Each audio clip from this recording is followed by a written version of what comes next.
আচার্যজি প্রণাম। আমার নাম অনুষ্কা আর আমি প্রয়াগরাজ থেকে এসছি। কুম্ভ।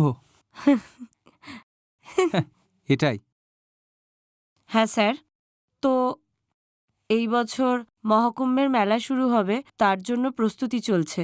তো এইবারে আমরা ঠিক করেছি প্রত্যেক মানুষকে আমরা ভালো করে ধর্ম শেখাবো, মহাকুম্ভের সঠিক অর্থ বোঝাবো। তো ইউটিউবে আমি আপনার অনেক ভিডিও সার্চ করেছি, কিন্তু সঠিক ভিডিও পাইনি, তাই আর্টিকেল পড়েছি। তাই আমি পুরো প্রয়াগরাজ টিমের তরফ থেকে অনুরোধ করছি, একবার আপনি আর ভালো করে যদি আপনি এর একটু বৈদান্তিক অর্থ বোঝান, যাতে মানুষকে সঠিকটা আরো যাতে আরো ভালো করে জানাতে পারি, বোঝাতে পারি। 2-3টে জায়গা আসে পুরাণে কুম্ভের ব্যাপারে। আলাদা 2-3টে গল্পও আছে। কিন্তু সব গল্পেতে একটা মিল আছে যে 4 জায়গায় বিন্দু পড়েছিল। সবচেয়ে প্রচলিত গল্পটা হলো ওটাই বলছি। আর সবথেকে প্রচলিত গল্প যেটা ছিল সেটা দেবতা আছে, দানব আছে, কিন্তু দুটোর মধ্যে যত পার্থক্য থাকুক না কেন, তারপরেও শুধু একান্ত কামনা ছিল যে যেভাবে হোক মরণ থেকে বাঁচা যায়, যেভাবে হোক মরণ থেকে বাঁচা যায়। এই দেবতা আর দানবটাকে, এই দুটোই অহংকারের একটা রূপ। দেবতাও অহংকার, দানবও অহংকার। অহংকার মরার থেকে বাঁচতে চায়। মৃতের আবার মরার ভয়। মৃতপ্রায়। হ্যাঁ, তো পার্থক্য এটাই যে আপনি দেবতাকে বলতে পারেন যে সে আত্মমুখী অহংকার, সেটা যে সত্যের থেকে দূরে থাকে বটে, কিন্তু মুখটা তার সত্যের দিকেই থাকে। তো যখন অন্তত মার খায় তখন সে পালিয়ে যায়। বলে না যে সে সমস্ত দেবতা গিয়ে মহাদেবের শরণাপন্ন হয়। তাহলে অন্ততপক্ষে যখন মার খায় তখন তার একটু মাথা খোলে, মুখটা তার সত্যের দিকে থাকে, কিন্তু সে নিজে সত্য নয়, সত্যের থেকে দূরত্ব বজায় রাখে। দেবতাদের মধ্যে যত রকমের বাজে গুণ যা থাকে সেটাও আপনি জানতে পারেন। ছল কপটতা দেবতারাও করে, লোভ দেবতাদের মধ্যে থাকে, ভয় দেবতাদের মধ্যে থাকে, হালকা চুরিচামারিও করে দেবতারা, বাসনা সম্বন্ধিত তাদের কয়েকটা গল্পও আছে, এসব দেবতাদের মধ্যেও থাকে। আর দানবও অহংকার, কিন্তু দানব বা বলতে পারো সেটা মায়ামুখী অহংকার বা অসৎমুখী অহংকার। দানবের যখন প্রহার পড়ে তখন খুব কমই দেখা যায় আমরা জানতে পারি যে দানবরা যাচ্ছে সোজা মহাদেবের কাছে অথবা সোজা ভগবান বিষ্ণুর কাছে, যাচ্ছে না, এমনটা তো হয় না। ওনাদের গুরুও আলাদা। দানবদের গুরুর কি যেন নাম? শুক্রাচার্য। সুতরাং গুরুও আলাদা। অসুরাচার্য, শুক্রাচার্য। একটা ভালো নাম পেলাম, কিন্তু তুলে রাখলাম এটা। ওই ব্যাপারে আমার বিষয় নয়, আপনার বিষয় জানা যেতে পারে।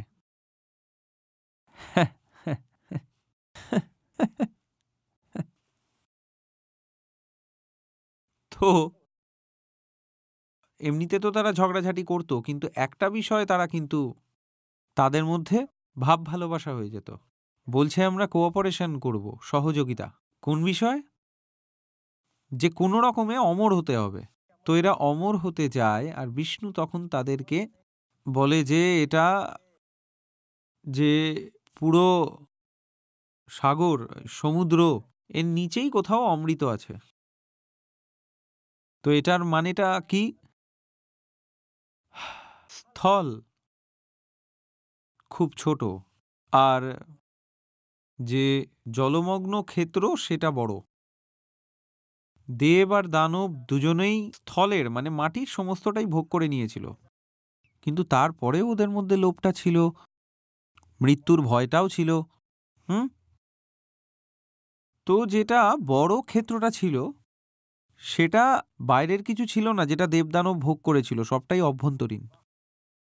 তো যেই সমুদ্রের মন্থন ওরা শুরু করবে, সেই সাগরটা ভেতরের সাগর, ওটাই ভবসাগর। মানে কথাটা হলো, দেব আর দানব তোমরা পৃথিবীতে যা কিছু ভোগ করতে পারতে, টাকা পয়সা, ক্ষমতা, পদ, প্রতিষ্ঠা, স্ত্রী পুরুষ, সব তোমরা ভোগ করে নিয়েছো, কিন্তু তাতে তারা কোনো সন্তুষ্টি তো পায়নি। তখন ভগবান এদের দুজনকে বললেন যে এবার দুজন মিলে আত্মমন্থন শুরু করো। যেটা সমুদ্র মন্থন, বাস্তবে সেটা আত্মমন্থন বলে। আর আত্মমন্থন অনেক বেশি কঠিন বাইরের কিছু খোঁজের থেকে। ঠিক যেমন পৃথিবীর ওপর 30% কি আছে? স্থল। আর 70% কি আছে? আর এভারেস্টের উচ্চতা হলো 9 কিলোমিটার, আর সমুদ্রের যে গভীর বিন্দুটা আছে সেটার গভীরতা হলো 11 কিলোমিটার। স্থলের এক এক ক্ষেত্র, এক এক বিন্দু আমরা এখন মেপে নিয়েছি, কার্টোলজির দ্বারা, স্যাটেলাইটের দ্বারা মানচিত্রে তুলে নিয়েছি। কিন্তু আপনারা জানেন, আমরা এখনো এটা জানি না, আমাদের এই এখন যে ওশিয়ান বেড ম্যাপিংটা আছে ওটাও তৈরি হয়নি, এখনো জানি না। সমুদ্রের পুরো মানচিত্র এখনো আমরা জানি না। MS-370 মনে আছে কি ছিল? মালয়েশিয়ার এয়ারলাইন্স, ওটা উড়েছিল মালয়েশিয়া থেকে, তারপর অদৃশ্য হয়ে গেল, এখনো সে নিখোঁজ। প্রায় 8-10 বছর হতে যায়। মাটিতে যদি পড়তো তাহলে অবশ্যই পেয়ে যেতাম, কিন্তু সমুদ্রে পড়েছে, পাওয়া যায়নি। তার কারণ আজও আমরা সমুদ্রের পুরো মানচিত্রই হাতে পাইনি। আমরা চাঁদে পৌঁছে গেছি, মঙ্গলে পৌঁছে গেছি, কিন্তু আমাদের কাছে আমাদের সমুদ্রের পুরোপুরি তথ্য নেই। যার পরিচয় না থাকে তাকেই সমুদ্র বলা হয়। আশ্চর্য এটাই যে দেবতা দানব তোমরা দুনিয়াকে জানো, দুনিয়ার ওপর রাজ করো, কিন্তু নিজেকে স্বয়ং চেনো না। এই যে ভেতরের ব্যাপারটা, এটা তোমরা জানো না, এর মধ্যেই অমৃত আছে। মন্থন শুরু করো। বুঝতে পারছো কথাটা? সমুদ্র কিসের দেবতা? হ্যাঁ, মনের, অহংয়ের পুরো ক্ষেত্রের। সে তো এমনিও ছোট, আর পৃথিবীটা যে এত বড়, আমরা তো সাধারণত এটাকে ইঙ্গিত করি, বলি যে ছোট। আর দুনিয়া এত বড় না, এটা বিশ্বের চেয়ে অনেক বেশি বড়। পুরো দুনিয়ায় সন্ধান করা সহজ, কিন্তু এটাকে জানা বড় মুশকিল। এটা ছাড়া তুমি সারা দুনিয়ায় খুঁজে নাও না, তবু অমরত্ব পাবে না। আর অমরত্ব তো এখান থেকে পাবে, কিন্তু এখান থেকে খোঁজা বেশি কঠিন। তো সমুদ্র মন্থনে যা কিছু ঘটবে, একে আপনারা বুঝতে পারছেন? আর এই কাজটা তো ওরা দুজনে কখনো আগে করেনি। না হলে যত রকম মানসিকতার মানুষ আরে তারা বলে এটা আছে, এগুলো তো কখনো দেবতা জিততো, দানব জিততো, এছাড়া এদের আর কি কাজ ছিল? হুম, একের পর এক হাজার কথা আছে। দাঁতালো দানব আছে, সে এই করেছে, ওই করেছে। সবকিছু যা দৃষ্টিগোচর জগতে হতে পারে, তারা সেটা ভোগ করেছিল। আর ভোগ করার পরেও কেমন ছিল? নড়বড়ে, ভীতু একদম। তো এদের বলল আত্মমন্থন শুরু করো। এখন যতটা হবে আত্মমন্থনে, তা সব ভেতরেরই ঘটনাগুলির প্রতীক। তো মন্দরাচল পর্বত, সেটাকে কি বানালো? মথানি। মথানি মথানি। আর সাপের রাজা বাসুকি, তাকে কি বানালো? দড়ি। আর সমুদ্রে ফেলে এটাকে দোহালে কিছু বেরোবে। এখন এটাকে তথ্যের মতো নিতে হবে না যে পাহাড় ফেলেছিল, আর অনেক বড় সাপ ছিল, যার মুখটা দানবরা ধরেছিল, লেজটা দেবতারা ধরেছিল, টানাটানি করছিল, আর সেটা ঘুরছিল, মন্থন করা হচ্ছিল। ব্যাপারটা বোঝো যে নিজের ভেতরে গিয়ে কি আছে সেটা দেখা এতটাই কঠিন কাজ। অনেক বড় পাহাড় চাই, অনেক বড় সাপ চাই, মানে সবচেয়ে বড় দড়ি চাই। নিজের ভেতরে যাওয়া অনেক কঠিন কাজ। হ্যাঁ, মানে বাইরে তো যে কেউ ঘুরে নিতে পারে আশেপাশে, ভিতরে দেখা কি চলছে, আত্মলোকন, ওটা অনেক কঠিন কাজ। তো ওনারা এগুলো শুরু করেছে। হ্যাঁ, আর বলছে যে সে দড়ি থেকে ফসকে না পড়ে যায় পর্বত। তাই ভগবান বিষ্ণু নিচে কচ্ছপ হয়ে গেল, যে ফসকে গেলেও আমি নিচ থেকে ধরে রাখবো। মানে এটাই যে সবচেয়ে বড় শক্তি হলো ওর সাহায্য নিতে হয়, তবে গিয়ে আন্তরিক প্রক্রিয়াটা সম্পন্ন হয়। যে নিজের কচ্ছপ রূপ নিয়ে বসে আছে পর্বত নিজের পিঠে নিয়ে, তার মানেটা কি? মানে যে উচ্চতম, যদি তার সাহায্য না নিই, যদি তার কাছে নিষ্ঠা এবং আনুগত্য না থাকে, তাহলে আত্মলোকন এবং আত্মজ্ঞান হবে না। মানে বেদান্তের কথায় স্পষ্ট কি লেখা আছে? সত্যের পথে চলতে হবে। আর নীতিনীতির ভাষায় সত্যের বদলে কাউকে প্রেম করাটাই উচিত নয়। তো যখন বাকি সবাই সাহায্য ছেড়ে দেয়, তো সেই সাহায্যের নিজে থেকেই উপলব্ধি হয় যে যার থেকে আবার অমৃত উপলব্ধি পায়। যে আর বাকি প্রতিটা সাহায্য ধরে রেখেছে, ওই সাহায্যটাই তো মৃত্যু। ও অমৃত পাবে কিভাবে? যার অমৃত চাই তাকে সবার আগে সাহায্য ছাড়তে হবে, কারণ সাহায্যই তো মৃত্যু। তুমি যাকে ধরে রেখেছ সে তো নিজেই মরণশীল। ওর ভরসায় তুমি কিভাবে বাঁচবে? তাই তারা নিজের মন্থন শুরু করল জোর লাগাকে। শুরুতেই সমস্যা হলো। কি সমস্যা হলো? কি ব্যাপার? হ্যাঁ, তো ধরো তুমি তোমার জীবনের প্রক্রিয়া শুরু করলে, তাহলে সবচেয়ে বেশি বিপদ সবসময় প্রারম্ভেই হয়। সবার আগে কি বেরিয়ে এলো? হলাহল। প্রথমেই বিষ বেরিয়ে এলো, আর সেটা জ্বলন্ত ছিল, ফুটছিল, আর তার মধ্যে দিয়ে এমন একটা ধোঁয়া, ফিউজ বেরিয়ে আসছিল, মনে হচ্ছিল পুরো জগৎ শেষ হয়ে যাবে এটাতে। তখন সবাই পড়ল বিপদে। আর বিষ্ণু কোথায় আছেন তখন? সে তো সমুদ্রের নিচেই আছে। তো এইসব নিয়ে পালালো কার কাছে? মহাদেবের কাছে পালায়। গিয়ে বলছে তারা আমরা মন্থন করে বিষ বার করেছি, এতে জগৎ তো পুরো শেষ হয়ে যাবে, কি করব এবার? মহাদেব বলল আমাকে বলে করেছো এসব? কিন্তু সে প্রশ্ন করবে না। বলল দাও, এখন তুমি পুরো সৃষ্টিকে শেষ করবে, আর আমি তো চুপচাপ বসে বসে দেখতে পারি না, না?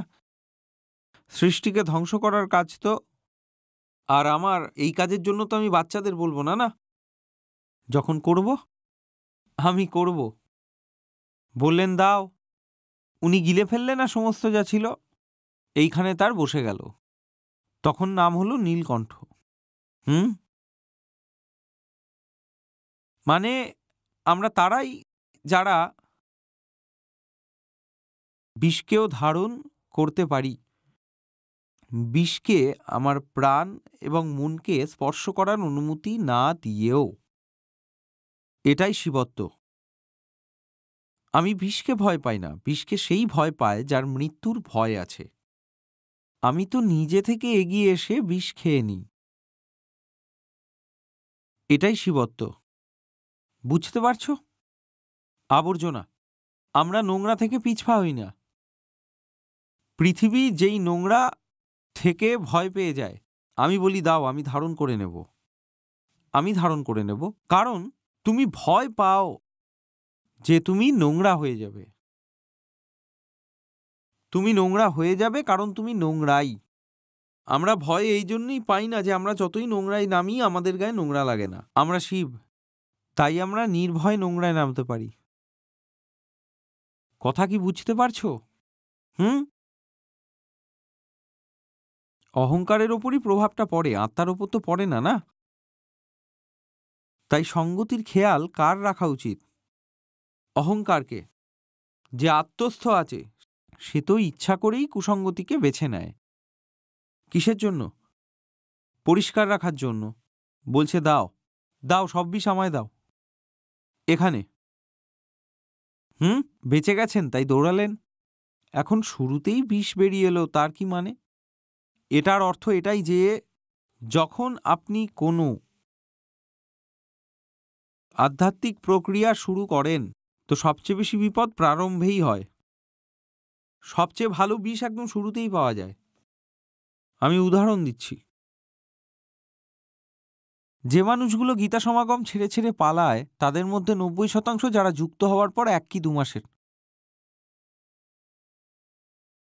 যাদের প্রথম দ্বিতীয় মাস চলছে অথবা খুব বেশি তৃতীয়, ওরা সব থেকে বেশি বিপদে থাকে, তারাই পালায়। বেশ এক ভয়ঙ্কর ধাক্কা লাগে, বেশ ভয়ানক। যে ওটা সহ্য করে নিয়েছে তার ক্ষেত্রে বিপদ অনেক কমে যায়, কিন্তু যাকে ভাঙতে হবে, মরতে হবে, পড়তে হবে, সে শুরুতেই ভেঙে যায়। সর্বাধিক সম্ভাবনা এটারই। এটা হলো শুরু থেকেই বিষ প্রকটের তাৎপর্য। তোমার ভেতরে কেউ বসে আছে যে জানে যে ভয়ানক কিছু হতে চলেছে, সে চায় যে এটা শুরুই না হোক, একে শুরুতেই থামিয়ে দাও। তো শুরুর যে মাস থাকে সেটা অনেক ভয়ানক এবং সংবেদনশীল থাকে। যদি শুরুর মাসে বাঁচতে পারো তো বেঁচে গেলে, যে পড়ার সে শুরুতেই পড়ে যাবে। আর যে টিকে যায় 6 মাস, 8 মাস, 1 বছর, এবার তাকে লাথি মারলেও সে ফিরে আসবে, বলবে আমি যাবই না, আমি যাবই না।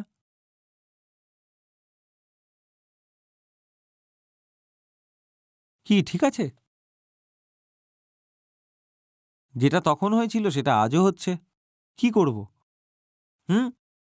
যে আত্মমন্থন শুরু করবে আর শুরুতেই জ্বলন্ত ফুটন্ত বিষ পাবে, আর বিষ ভয় দেখাবে যে ভাই না না করবো না, এ বাবা শুরুতেই বিষ আছে, প্রথমেই বিষ বেরোচ্ছে, এরপর কি পাবো কে জানে, মরবই হয়তো। দাঁড়াও দাঁড়াও, ছেড়ে দাও। কিন্তু দাঁড়াবে না। ওই শুরুর বাধাগুলো পেরোতে পারলেই সামনে অনেক মজা আছে। কি মজা আছে সামনে? আরে বাপ রে বাপ, কত কি পেলাম! ঐরাবত হাতি পেলাম, লক্ষ্মী এসে গেছে, দেবী এসছে, অপ্সরা এসছে, কামধেনু এসছে, কল্পবৃক্ষ এসছে, নানা রকমের রত্ন মতি এইসব পেয়েছি, ওই ধন্বন্তরী বৈদ্য পেয়েছি, আর ও কে যেন ভাই আর্কিটেক্ট, বিশ্বকর্মা।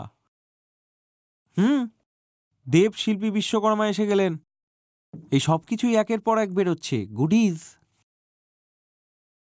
এখন তো 2-4টে বললাম, আরও ছিল। ও হ্যাঁ, আরও উচ্চমানের ঘোড়া ছিল, খুব দারুণ, সেগুলো বেরোলো।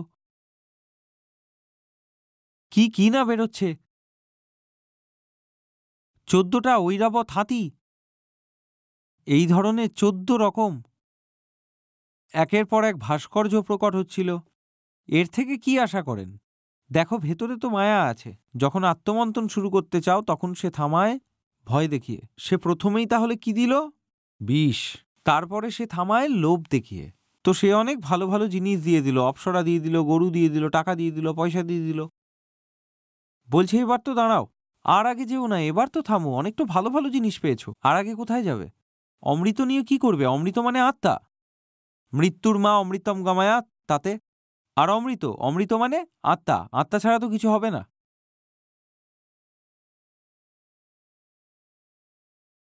তাহলে আত্ম অনুসন্ধানের প্রক্রিয়ায় মায়া বাধা দেয় ভয় দেখিয়ে। আর যে সাহসী হয়, ভয় পায় না বা কিছু বন্দোবস্ত করে নেয়, কেউ যদি মহাদেবের মতো কাউকে পেয়ে যায় যে বীজ দাও, যে আমি ধারণ করে নেব, পান করে নেব, যদি এমন কাউকে পেয়ে যায় যে যারা ভয়ের থেকে বেঁচে গেছে, তারপরে মায়া তাদের থামায় লোভ দেখিয়ে, যে বাহ ভালো ভালো জিনিস আসছে, সুন্দর সুন্দর জিনিস পাচ্ছি, ভালো লাগছে, দেবতারাও খুশি, দানবও খুশি। সব শেষে এই কুম্ভ বেরিয়ে আসে। কুম্ভ মানে পাত্র, ঘড়া, বাসন।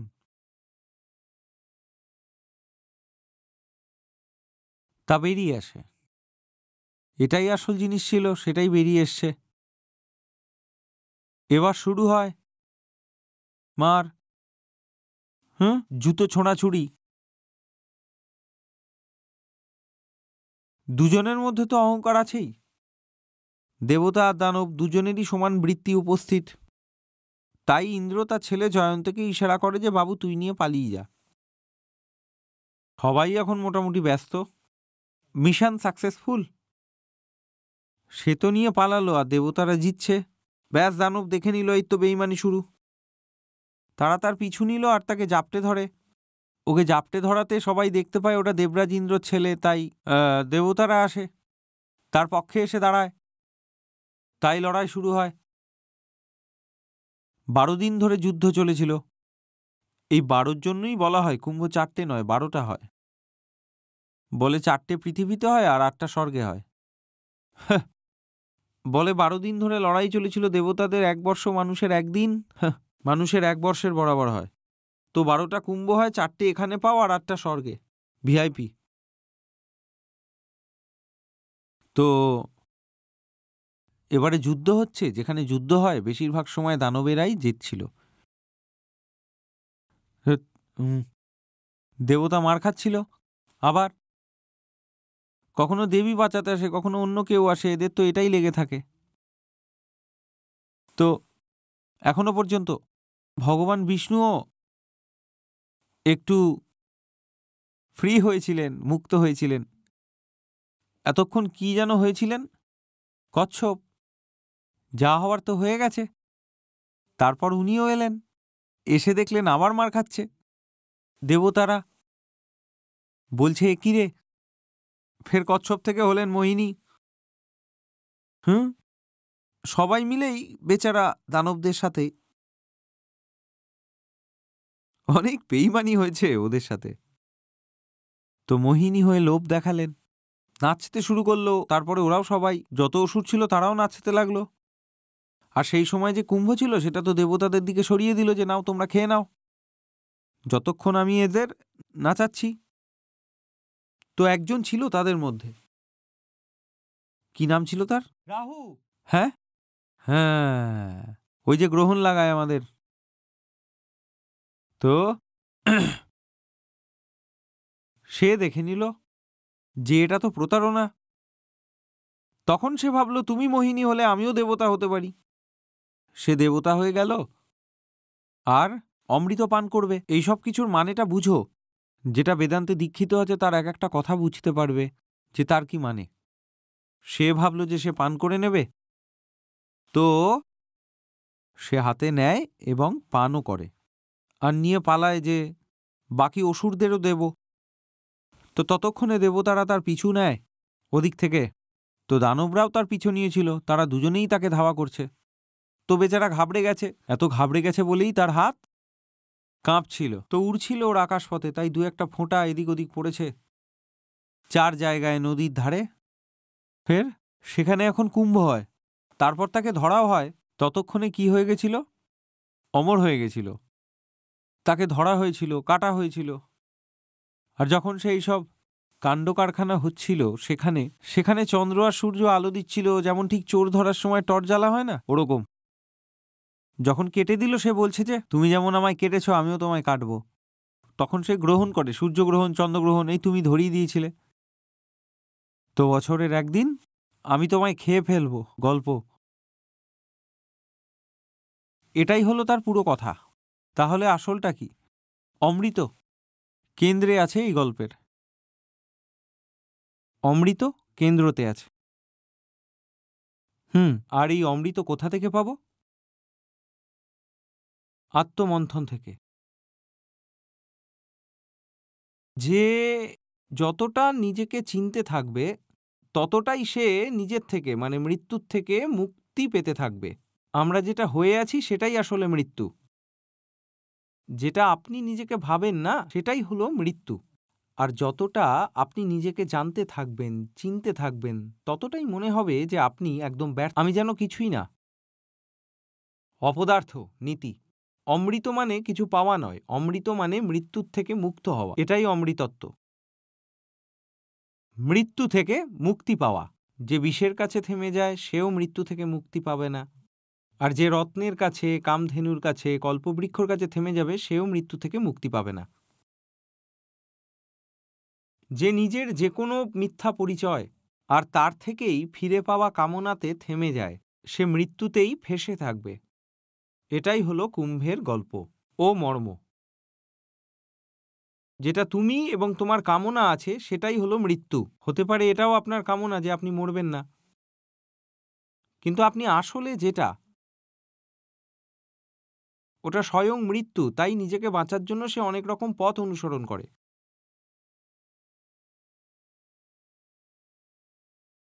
যে যে জিনিসগুলোর সাথে আপনি নিজেকে জুড়তে থাকেন, যে যে বিষয়গুলোর ওপর আপনার কামনা আসে, ওগুলো সেগুলোই যেগুলো ক্রমশ বদলাতে থাকে, প্রথম কথা। আর দ্বিতীয় হলো, যেমন দেখতে পাই তেমনটা আসলে নয়, এটাই মৃত্যু। মৃত্যু মানে যেটা আজকে আছে সেটা কাল থাকবে না।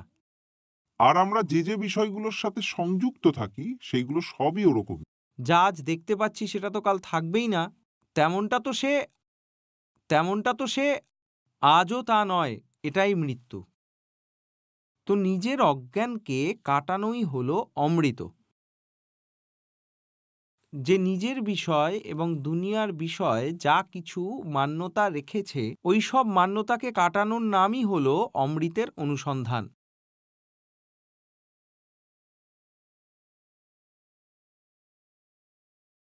আর এই অনুসন্ধান তখনই সম্ভব যখন নিজের থেকে বেশি সত্যের প্রতি বেশি নিষ্ঠা এবং প্রেম থাকে।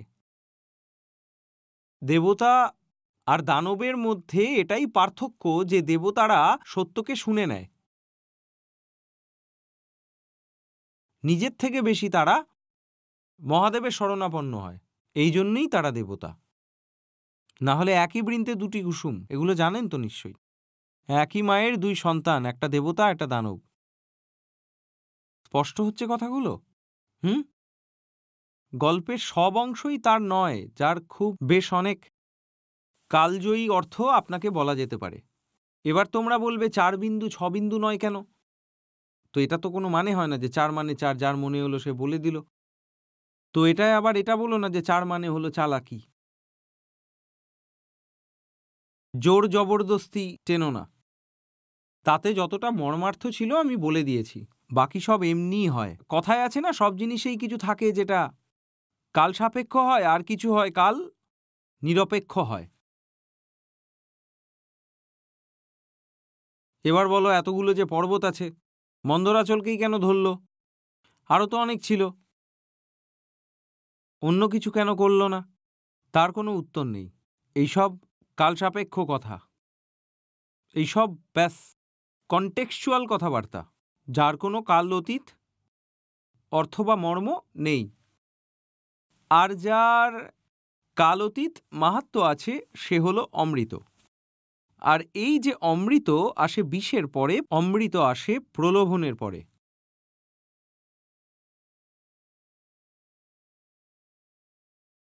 যে ভয় পেয়ে যাবে, আচ্ছা হ্যাঁ, जो डर गया वो मर गया, পুরাণ বলছে। গব্বর কি এমনি এমনি খুশি হয়েছিল? স্যার নমস্কার। যেমন একটা রাক্ষস অমৃত খেয়েছিল, ঠিক তেমনই আমাদের মধ্যে কিছু আছে আ অহংকার, যে অমৃত খেয়েছে এমন কিছুই আশা ছিল। কারণ যা সব গল্প আমাদের সাথে যুক্ত, জুড়ে নাও জুড়তে চাইলে।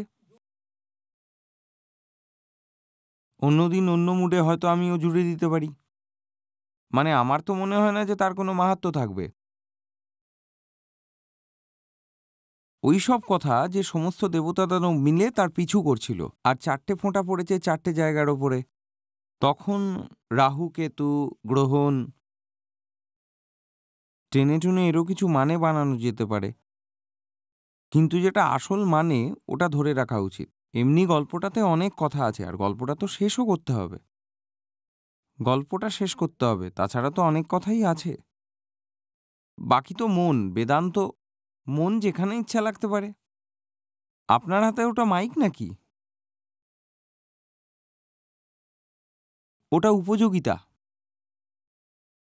আর এই যে 3 জন বসে আছে ওরা ষড়রিপু। টানতে বললে অনেকটাই টানা যায়, তাই না? তাতে ভুল কিছু নেই, বরং ঠিকই হবে। যদি আপনি সব জায়গার ঘটনার মধ্যে বেদান্ত খুঁজে পান, সেটা ভালো কথা, তাতে কোনো খারাপ নেই। তার থেকে এই মানে বার করতে পারি যে হ্যাঁ হ্যাঁ, বার করো বার করো। আমি তো চাই সব জিনিসে বার করো। হ্যাঁ, চশমা দেখাও, চামচ দেখাও, সব কিছুর প্রতীক হয়ে গেলে খুব ভালো হয়। সব প্রতীক হয়ে গেলে বেশ ভালোই হবে। সব কিছুর মধ্যেই মাত্রা, সত্য, প্রেম, নিষ্ঠা, খুব ভালো, অসুবিধা তো নেই। ধন্যবাদ। নমস্কার। এই যে মহাকু মেলা বসেছে, তাতে 50 কোটি মানুষ যোগদান করবে। তো যে নদীর পাড়ে হচ্ছে সেটা গঙ্গা নদী। একটা এনজিটি রিপোর্ট এসেছিল 85%, 85% যে জীবেরা নদীতে বসবাস করে তারা মারা গেছে 1970 থেকে 2015-র মধ্যে। তো এই দেশ কি সেই শিক্ষা দিতে পারে না যে যে দেশটা আধ্যাত্মিক, যে সঠিকভাবে নদীকে সম্মান করতে হবে? কে করবে? আপনি করুন না। সে তো সবই হতে পারে, আপনি করুন না। করতে তো আমিও পারি, কিন্তু আমার সমস্ত সময় তো এটাই লক্ষ্য করতে চলে যায় যে এখন যা গাড়ি চলছে যাতে সেই সংখ্যা একই থাকে। আর স্যার যে কুম্ভের মেলায় গিয়ে বসার জন্য আর আমাকে নিয়ে কোনো প্রোগ্রাম করতে চাই এই সেই আছে, তার জন্য আমায় টিভি চ্যানেল থেকেও ডেকেছে। আমি যেতে পারবো না। এখন যে এনজিটি রিপোর্টটা এসছে গঙ্গার জল স্নান করার, আমাকে কেন বলছেন? এটা সবাই জানে। এটা বলে আর কি হবে? স্যার তাও এত পপুলেশন কেন যাচ্ছে? আমি তো পাঠাইনি। আমায় বলছো কেন? এখন আমাকে জিজ্ঞেস করছো লোকেরা কেন গঙ্গা নোংরা করছে? তো সেটা আমি কি জানি? আপনি আমায় এটা জিজ্ঞেস করুন যে আমি কেন আটকাতে পারছি না। আমি তো আটকাতে পারি, কিভাবে করব? কি করব? আরে বলো কিভাবে করব?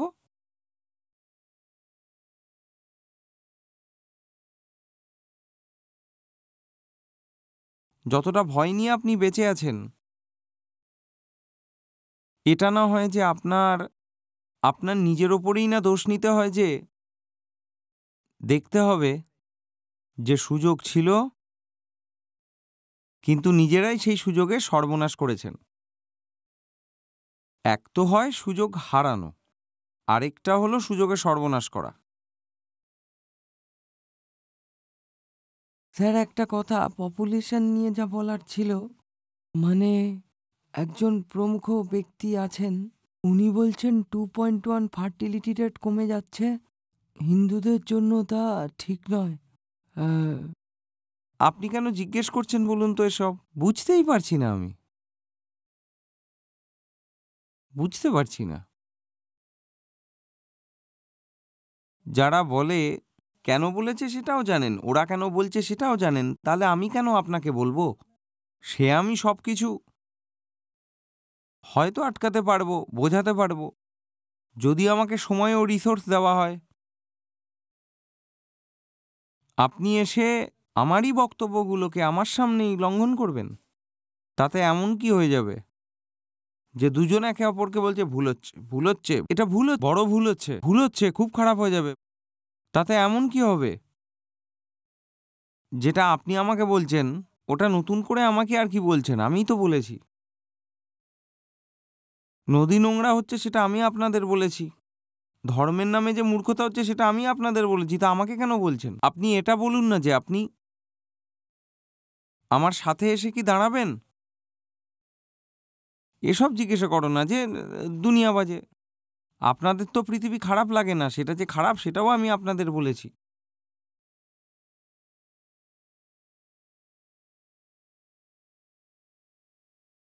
আমার কথাই ঘুরিয়ে আমাকে শুনিয়ে লাভটা কি হবে?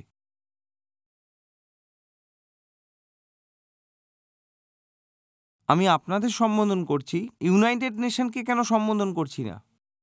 কেন করছি না আমি প্রশ্ন করছি। আর মূর্খরা সেখানে চলে যায়, পার্লামেন্টে গিয়ে বলছে, ব্রিটিশ পার্লামেন্টে গিয়ে বলছে, আমেরিকান সংসদে গিয়ে বলছে। আমি কেন করছি না? কারণ তারা মানুষ দেখে না, মানুষের সাথে যারা আছে তাদের দেখেন। তারা দেখে কার সাথে কে দাঁড়িয়ে আছে, কার কতটা ক্ষমতা, তাদের কত শক্তি, কতটা নিষ্ঠাবান,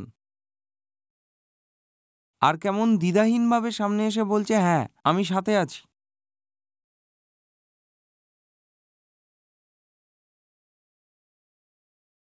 এটা এখন আমি আপনাদের বলছি, এতে পৃথিবীর লাভ বেশি হবে নাকি এটা সংযুক্ত রাষ্ট্রে বললে বেশি লাভ হতো?